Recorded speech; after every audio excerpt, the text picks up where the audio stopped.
সাথে ইফতার সম্পন্ন করে আমরা বিদায় হব ইনশাআল্লাহ। তো সম্মানিত উপস্থিতি, আপনারা ইফতার গ্রহণের পাশাপাশি আমার দু একটি কথা একটু মনোযোগ সহকারে শোনার চেষ্টা করুন।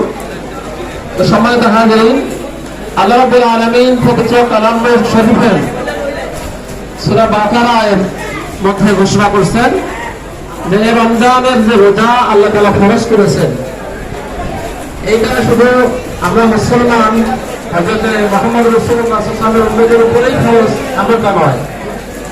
ইতিপূর্বে যত নবী রাসূল আসলেন তাদের উম্মতের উপরেও রোজা ফরজ ছিল, যদিও সেটা ধরন আলাদা ছিল, সংখ্যা আলাদা ছিল, কিন্তু প্রত্যেক নবী রাসূলের উম্মতের উপরেই রোজা ফরজ ছিল। তো সম্মানিত হাজিরিন, রোজা ফরজ করার উদ্দেশ্য কি? আল্লাহ তাআলা নিজে বলছেন যে লাআল্লাকুম তাত্তাকুন, যাতে তোমরা তাকওয়াবান হতে পারো।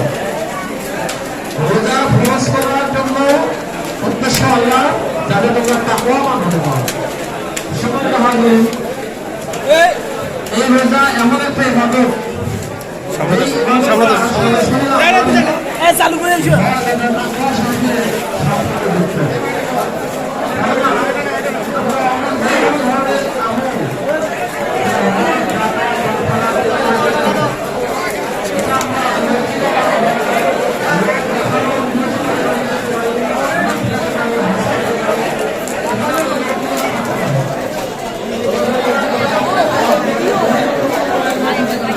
গ্লাস হয়েছে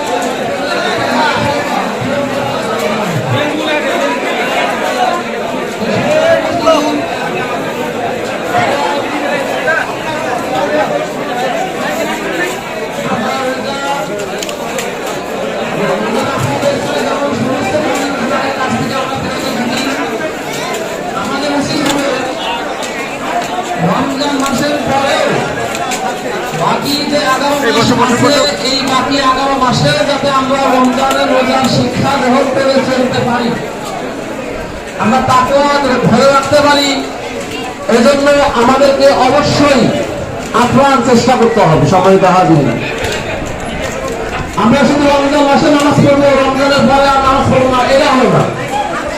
আমরা রমজান মাসে ভালো ভালো কাজ করবো, আর বাকি 11 মাসে আমরা খারাপ কাজেও জড়িত হবো, এটা ঠিক হবে না। সম্মানিত হাজিরিন, রমজান মাসের এই শিক্ষাকে আমরা আমাদের জীবনে গ্রহণ করি এবং বাকি 11 মাসে আমরা এইটা ধারাবাহিকতা রক্ষা করে চলতে পারি, এই নিয়োগ করি। কেননা আল্লাহ রাব্বুল আলামিন কোরআনের অন্য জায়গায় বলছেন, ওয়ালা তাকুনু কাল্লাযী নাকাদাল গাযলাহা মিন বা'দি কুওয়াতিন আনকাসা, যে তোমরা রমজান মাসে ভালো হয়ে যা, কিন্তু রমজানের পরে খারাপ হবা, এটা হওয়া যাবে না। কেননা তোমরা ওই মহিলার মতো হবে না যে অত্যন্ত কষ্ট করে সুতা কাটে, আবার সারাদিনের পর সুতা কেটে সে সুতাগুলোকে নষ্ট করে ফেলে। সম্মানিত অবস্থিতি, আপনারা যারা পিছনে দাঁড়ানো আছেন, ওখানে কি জায়গা নাই? জায়গা না থাকলে সামনের দিকে একটু আড়ায় আসেন, এখানে কিছু লোক বসতে পারবেন এবং একটা করে বেঞ্চে আপনার 5 জন করে বসতে পারবেন। সম্মানিত উপস্থিতি, অনেক বড় বড় বেঞ্চ, 5 জন করে বসে আমরা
ভাই